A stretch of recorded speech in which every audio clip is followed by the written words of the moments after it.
Pluto in Aquarius, part 4. So now we've come to 795 to 819 AD.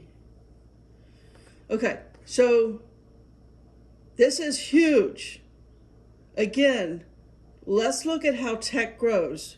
We've come from tech being astronomy to moving forward into astrology and divination, moving forward into silkworms, and now we have paper.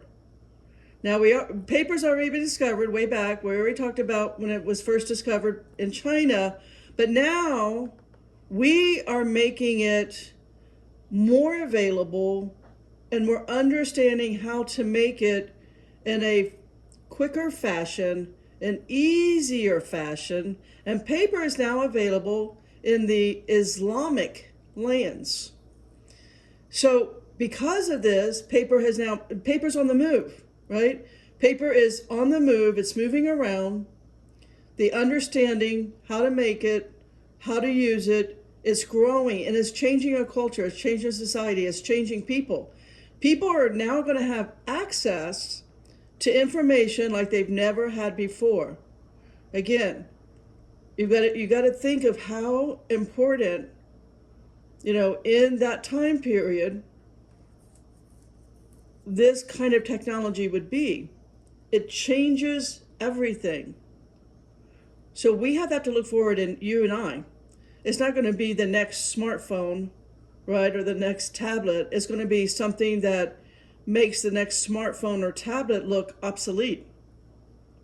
It's going to be given to us by most likely another race of beings that's going to come through and help stop the oppression and the repression of the collective psyche, the collective consciousness, and the people's knowledge at large. It's going to stop that kind of pyramid control system. They're just going to bring down their looking glass technology, and all of us will just be able to see it like we're at a drive-in theater. It'll just be a hologram in the sky. I'm not making a prediction here, guys. I'm saying think outside the box. This is my convergent thinking. I've seen their technology on the ships. Right? I spent nearly 60 years on their ships with different races of people. That's all there is to it. And when they can show every single thing, every single event, every single recorded word, recorded event, underground and above ground, on every little place on Earth, including Antarctica and what's all hidden there, when that's all of a sudden becomes your drive-in theater and it's in the sky over your head 24/7, okay, I'm putting that out there as a parallel to what paper is, because it's what paper did for the people. All right, so I'm making a what would I say? It's the same for the people in that timeline as it will be for us when we have a holographic looking glass technology of our entire history. The bloodshed, the brutality, the torture, the control, and the fear of our entire history, it'll be in the sky. So you can, on your own, make up your own mind. That I say all of that so you understand the technology of paper, because it's going to become more important. It's important right now in one way. Okay, so in the way means that paper made its way to the Islamic lands, and libraries started springing up. This is huge. This is where the libraries, as in Alexandria, but we had a library that started flourishing, and it was called the House of Wisdom. That's really important to understand that. It's in Baghdad. You go look up that. It's an interesting read. All right, so you have the House of Wisdom. It comes up in Baghdad. But what's happening now with paper being abundant, it's going to become more abundant, but it's getting abundant. What you're happening is people from all over, from lands all over Baghdad, all around there, they're making their way to the House of Wisdom, and they start translating what's been written down. So people who are educated in different languages, many languages, they begin, because paper is so abundant now, they begin to take writings in their own language, and translated to other languages. That's the tech of the day. That's why I want you to understand how important. The technology of the day is simply wisdom. Do you know how many times in the Bible, I already did this study a long time ago, wisdom, that word wisdom is in the Bible in 222 verses.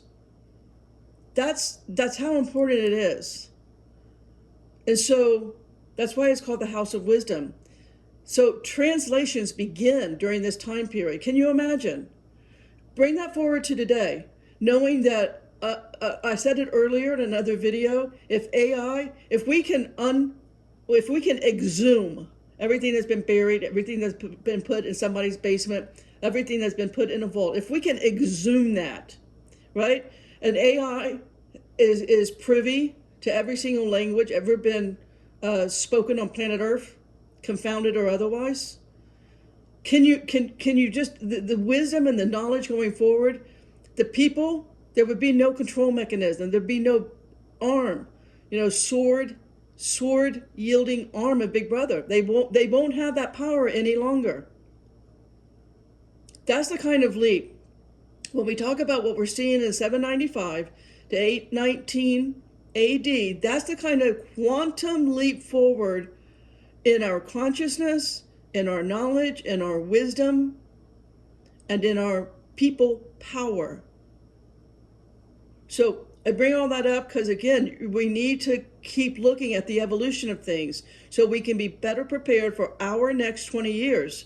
That we can be thinking outside of the box, outside of indoctrination, outside of education, outside of our science and our medicine. We can diverge and move forward in an empowered, intelligent way, and not as a zombie indoctrinated in the last 2,000 years that began in 325 AD. We stop that nonsense, the madness, it just stops. Okay, so I put all that forward so now you guys can diverge your thinking and follow that line of thought. And maybe even be the person that creates a solution, comes up with the invention, right? You be that person, young soul out there. It's probably not my generation. It's probably not going to happen in my generation, but you young soul, you advanced being that's in a younger body right now, these videos and all my videos going forward is for you. My generation's been too indoctrinated to make a change. Maybe. I have hope, so I'm not making a, ironclad statement. I'm just saying the indoctrination of programmed mind is hard to crack. It's hard. 1 in 100 in my generation, that programming will be cracked, like my programming was cracked. So, bringing in translation and all these language begins to move science and wisdom and intellect. It moves it forward. So what we have basically is a transmission of knowledge with, again, libraries are springing up everywhere. So there's a transmission of knowledge having never been available. And it begins by 800 AD, it's an explosion. So here, moving forward, 800 AD, the emperor in charge of Rome is now Charlemagne. Now, Charlemagne, here's something different. Charlemagne is in a political position, but he's been crowned emperor of Rome by a pope. So Pope Leo III, on guess what, December 25, 800 AD, Charlemagne now brings together the body of politics and the body of religion as one. So this happens on December 25, 800 AD, by Pope Leo, of which politics and religion is now one instrument. That's how big the control is. That's how big the pocketbook is. And that doesn't get overturned, right? If you don't think your religion is political, you're wrong. You're not looking into the history and you're not following the cycles. Religion and politics is one body. It's one controlling sword meant to cut off your head. So it was at this time where once Charlemagne is in control, Now Western and Central Europe comes together, and we've got a ruling, a holy ruler over Western Europe. So after the fall of Western Roman Empire, right, Charlemagne is the first ever holy emperor, again in a political role, crowned by the Pope. So now, again, you're seeing the theme here. What's China up to? We know that China plays a role throughout time. When Pluto goes into Aquarius, something is happening in China. We don't know it at that time. We find out about it later, as you'll see, as paper is going to make a further transition into books in the printing press.